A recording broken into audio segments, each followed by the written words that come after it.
The following are properties, original work, creations, and ideas of Kelebogile Sehoa.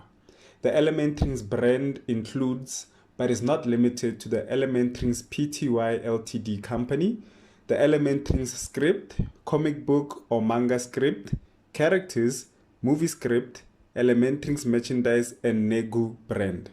All rights claimed and reserved by Kelebogile Sehoa. Hello, and welcome back to ElementRings. In our last audio, Botale read the instruction manual and it shed more light on the ring, which could mean that magic is real. Since you heard how two of the powers were used, stay tuned to this audio to find out how the index finger's power will be used. Now let's continue with the story. Botale then goes to the bathroom to wash his hands. He walks in to find his little brothers, and the three of them wash their hands together. "Big bro, you're awake," Tlhalefang says with a smile. "Yeah," Botlhale answered. "How are you feeling?" Otlalefile asked. Like the doctors didn't do enough. Tlhalefang and Otlalefile were confused by their brother's words. Matlohonolo calls out and says, "Come on, boys, it's time to eat." At this point, Matlohonolo and Zakes are dishing up and setting the table. A few moments later, the family was sitting at the dinner table and having a meal together. Botlhale stared at his mother in the eyes while biting a chicken drumstick and asks, "Mom, would you mind quizzing me about anything medical related?" Matlohonolo was surprised. She didn't mind, but she was curious as to why Botlhale was asking for such. "Why should I, honey?" Matlohonolo asked. "I've been doing some studying and I want to see how far my progress is," Botlhale stated. Matlohonolo obliged. She was excited to see how much Botlhale knew. "Okay, answer these with true or false." Number 1. There are 306 bones in the human body. Number 2. The machine used to resuscitate people when doctors say clear is called a defibrillator.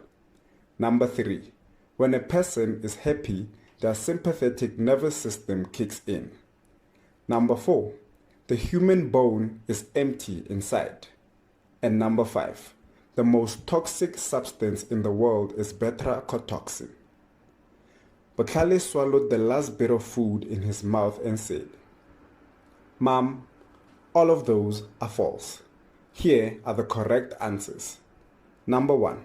The human body has 206 bones, not 306. Number 2. The name of the machine used to resuscitate people when doctors say clear is called a defibrillator.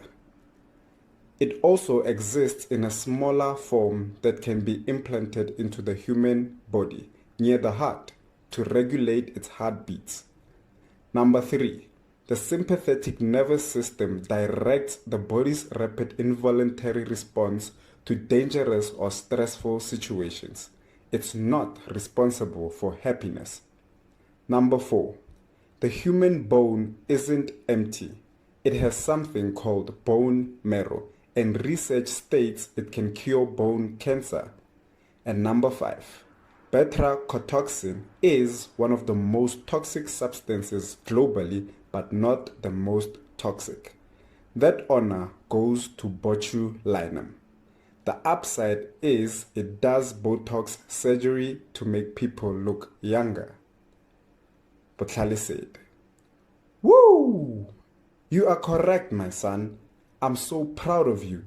You have been studying," Matlohonolo screams. The family then applauds Botlhale. Zakes was also proud. He looked at Botlhale and said, "My son, you are growing up into a fine young man. I'm a proud father." Otlalefile says, Bro will become a doctor one day." Tlhalefang said, "I'm just happy because little brothers take after their big brothers." The family laughs at Tlhalefang's remark and continues to enjoy each other's company. Botlhale finishes his food, stands up and says, "Mom, can you please wash the dishes for me tonight? I want to rest some more." Matlohonolo closes her eyes and says, "No problem, my little genius." She was too proud and wasn't afraid to show it. Botlhale pushes the chair in and says, "Thanks, Mom. I'm off to bed. Good night, everyone." Zakes stands up and says, "Come along, you two. It's time for bed.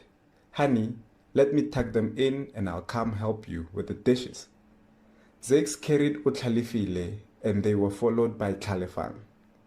They head to the boys' bedroom. Zakes tucks in the two boys and says, "Good night, boys." Tlhalefang replies, "Good night, Dad." Zakes looks at Utlalifile and realizes that he was already asleep. He chuckles, heads out of the room and switches off the light and goes to help Matlohonolo as he said. Meanwhile, Botlhale is lying on his bed in his room with the lights off.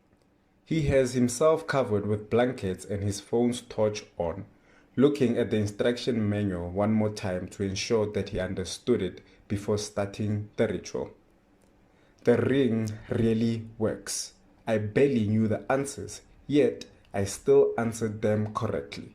Plus, I gave additional information, Botlhale thought. At that moment, Botlhale lost all doubt concerning the ring. Back in the kitchen, Zakes and Matlohonolo were talking about Botlhale. "Honey, were all those things Botlhale said correct?" Zakes asked curiously. Matlohonolo blushed and said, "Every single one." He surprised me too when he added the extras. Zakes was happy to hear that. "Then we must be doing a fine job at parenting. I hope the little ones follow in his footsteps." Back in Botlhale's room, he had gone over the instruction manual multiple times. He had even lost count.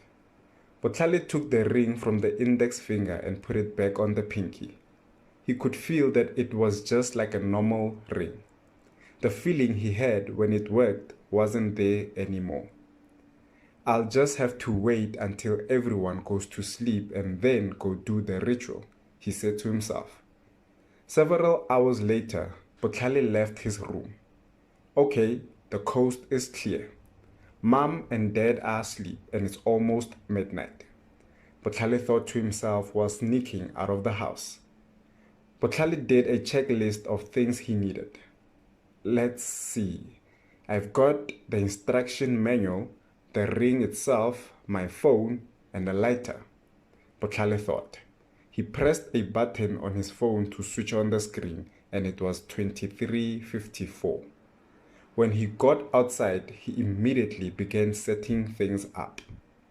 A few seconds later, he set the instruction manual on fire and leaned over it. The ring's box was open and the ring was visible and not too far from the burning instruction manual. The book burned and he inhaled the fumes. The ring took care of its part and also absorbed the fumes. "I can't breathe. The smoke is too much to handle, but I have to do this. It's too late to turn back now," he thought while coughing. Little did he know his coughing caused his head wound to bleed into the fire. A few seconds later, he fell while saying, I can't take it anymore." Botlhale passed out for a few good minutes. When he wakes up, he softly says, "Man, that was intense. I do need to stop passing out like that. That's weak." He then adds, "I hope I got the hang of that book, or I'll have done all of that for nothing. Let me go sleep." He stands up, picks up the ring in its box, and notices something. The ring was in heat. It seemed as if it would melt and didn't have a recognizable form anymore. He closed the box and thought, this show is weird." He then sneaks back into the house. He enters his bedroom, puts the ring's box on the nightstand, looks at it and says, "Man, what a weekend." And that's the end of the 34th release. As you all heard, Bukale used the index finger's powers to prove to himself that he can know things outside of his knowledge. This was what sealed the deal for him, which led him to do the ritual. Please keep tuning in. Don't be shy to comment or ask questions. Like and share with others. Thanks for the support, and bye for now.